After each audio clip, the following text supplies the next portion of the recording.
Good evening and welcome.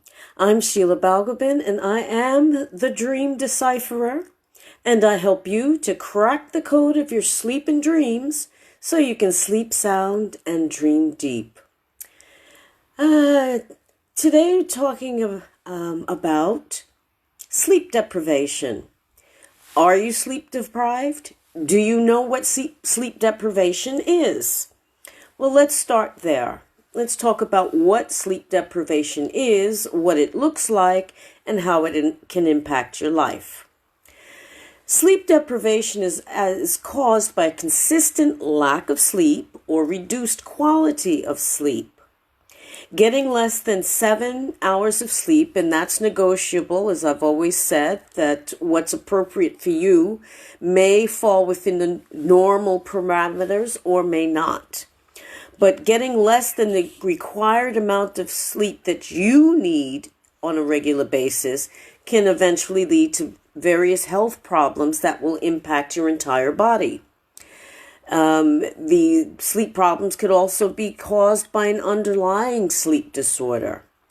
But the noticeable signs that you might be sleep deprived include excessive sleepiness, obviously, frequent yawning, irritability or a change in mood, and fatigue during the day.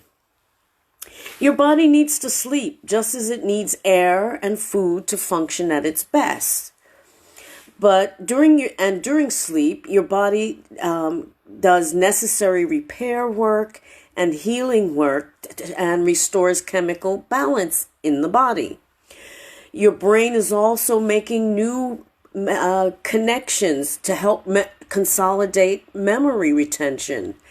And without sufficient sleep, none of these things will take place and can also just dramatically reduce the quality of your life. And in fact, a review of studies done back in 2010 found that sleeping too little at night will increase the risk of early death. So, what do people do? Quite often they may drink like Red Bull or coffee or tea or hot chocolate or some kind of caffeinated drink. But stimulants like caffeine are not enough to override your body's need for sleep. And in fact can actually make sleep deprivation more of a problem because it'll make it harder to sleep at night. Just think of it. 1 cup of coffee and the caffeine it contains will take at least 24 hours to pass out of the system. So if you're having several cups of coffee during the day, and particularly late in the day, that's 2 or 3 days worth of caffeine that your system is trying to throw off. And it may not affect you for a while or for a time, but there will come a point, a kind of a cumulative effect, where the caffeine will prevent your ability to fall asleep properly. Chronic sleep deprivation underneath everything can also interfere with your body's internal systems and cause more than the initial signs and symptoms of sleep deprivation that I just mentioned. But to find out more, let's break this down a little bit and look at the different systems and how they're affected by lack of sleep. Starting with the central nervous system. Now, the central nervous system acts as the main information highway, if you will, of your body. And when it's not functioning properly, you find it difficult to concentrate or to learn anything new. You also may experience a decrease in your physical coordination, which increases your risk for accidents. It also will affect your mental capabilities and emotional state. You may feel more impatient or prone to mood swings, maybe more weepy, and it can also impair your ability to make good decisions and to be creative. And even more insidious and possibly more dangerous is the fact that it may provoke what's called microsleep. Microsleep is when you fall asleep for just a few seconds without even realizing it. Sometimes while watching a boring movie, you find yourself jerking awake because you've nodded off. It's like that. But it can be dangerous in the extreme if you think of someone driving a car or operating heavy machinery, and this happens. So microsleep can be almost hidden form of sleep deprivation, or signal of sleep deprivation, which can have very dire consequences. So that's the central nervous system, but let's move on to the immune system and see what happens there. During sleep, the immune system is producing protective, infection-fighting antibodies and cytokines. Now, these substances are used to combat foreign invaders such as bacteria and viruses, while other cytokines are helping you to sleep, giving your immune system better efficiency to be able to defend the body against illness. But sleep deprivation short circuits that process and prevents your immune system from building up its forces. If you're not getting enough sleep, your body may not be able to fend off any infections or viruses that may take hold. And not only that, it will take longer for your body to recover from illness. So that was the immune system, but take a look at the respiratory system and what happens when you're sleep deprived.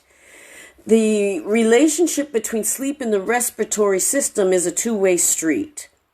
Waking up at night can cause sleep deprivation, leaving you more vulnerable to respiratory infections like cold or flu, and can also make existing sleeping problems, or respiratory problems rather, worse, like chronic lung illness. So the less sleep you have, the more trouble you will have, or the more vulnerable you are to catching respiratory illnesses, which is why during this time of coronavirus, getting sufficient rest is vital, because it's giving your immune system the ability to repair itself and to strengthen itself to fight off any kind of infection. Now, moving on to the digestive system, there's impacts there too with regard to sleep deprivation. Along with overeating and not enough exercise, sleep deprivation is another risk factor for becoming overweight and obese. Sleep affects the production of two particular hormones called leptin and ghrelin, which controls, first of all, feelings of hunger and feelings of fullness, respectively. Leptin will tell your brain that you've had enough to eat. Without enough sleep, your brain produces less leptin and raises the amount of ghrelin, which is an appetite stimulant. And the flipping of these two hormones could explain both nighttime snacking or overeating late in the night. Now, a lack of sleep can also make you feel too tired to exercise, and that, combined with not feeling satisfied when we're full and overeating, will certainly cause weight gain, because you're not building up enough. You're not burning off calories, and you're not building up muscle mass. So sleep deprivation can also cause the body to release less insulin while after eating, which means that the blood sugar levels will go haywire, which can lower the body's tolerance for glucose, which is related to insulin resistance, which can lead to diabetes and obesity as well. So sleep can actually, not getting enough sleep in a nutshell, can actually make you gain weight and create other problems such as diabetes. Now, moving on to the cardiovascular system, sleep allows your heart and your blood vessels to stay healthy, including those vessels that affect blood sugar, blood pressure, and your levels of inflammation in the body.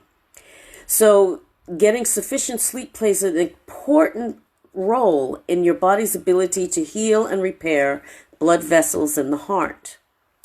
And people who don't sleep enough are more likely to develop cardiovascular disease.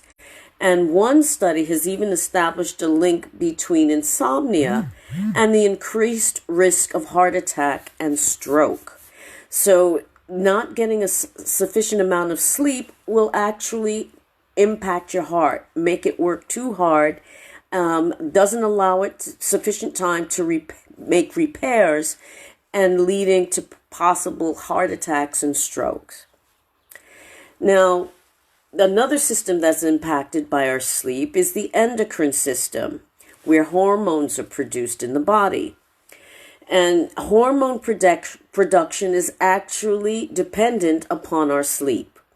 For example, for men, testosterone production requires at least 3 hours of uninterrupted sleep, which is about the time that it would take for one REM sleep, or rapid eye movement sleep, when you're dreaming. And waking up during the night could affect the production of hormones, especially in children and adolescents. These hormones help the body to build both muscle mass, repair cells and tissues, in addition to other growth functions, and, as stated earlier, help to consolidate memory. So, in other words, all of our major body systems are impacted when we don't get sufficient amounts of sleep. And if the process of sleep deprivation goes on for way too long, it can actually be very deleterious to your health, whether it be on the physical level, the emotional level. You will be negatively impacted by lack of sleep. You won't be able to make good decisions. Your physical capability in terms of reflexes and whatnot goes down. There's the possibility that you could be out and about, perhaps driving a car, and be so tired that you go into these micro sleeps and cause an accident. So the sleep is enormously important on every single level. And if you're finding that you're having trouble sleeping, or if you're falling asleep but not able to stay asleep and get good quality sleep, eventually down the road at some point you will have a problem. How serious it is depends on how soon you address the problem. It's better to address it sooner rather than later. So do you know, or do you think you may be sleep deprived? There's only one way to find out, and that's to conduct an investigation, basically, and find out what's going on with you. You could start by perhaps keeping a sleep diary and seeing and noting both the quality of your sleep as well as how long you were sleeping. As I mentioned at the beginning of this live, the number of hours required to sleep will vary from individual to individual. Professionals will say 7 to 9 hours is normal. For some people, they may fall within those parameters, and most people do, but some fall outside and do very well. I personally have always slept 5 to 6 hours and have felt perfectly fine. Other people may sleep a bit more than not the 9 hours, which is considered the maximum, and find that that's sufficient for them.